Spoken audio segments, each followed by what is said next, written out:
का बच्चा हो तो फौरन हुकूमत एक्शन लेती है और गरीबों के बच्चों के लिए हुकूमत कुछ नहीं करती। हुकूमत से अपील है कि बेटे को आज़ाद करवाएं, जहाँ कहीं भी है प्लीज़ आप उसे आज़ाद करवाएं। शुक्रिया।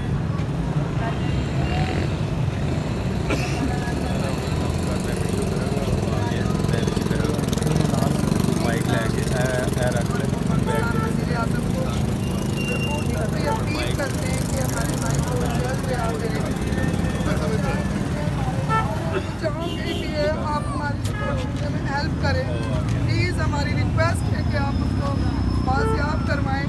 ये हम सब की रिक्वेस्ट है। आप माँ के आंसू देखें।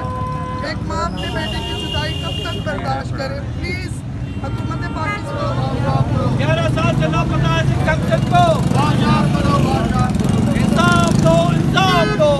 ऐसे एक्सेप्शन को इंसाफ दो, इंसाफ दो, इंसाफ दो, इंसाफ दो, इंसाफ दो, इंसाफ दो।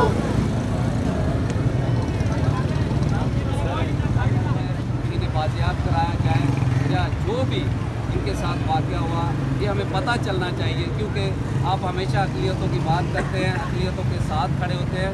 मेरी आपसे ये अपील है कि ऐज़ सैमसन भी जो है हमारा एक बेटा है जो आज हमारे दरमियान नहीं, हमें पता चलना चाहिए कि उसकी वजह क्या है कि आज वो हमारे दरमियान नहीं। पता है सैमसन को बाजियाब करो।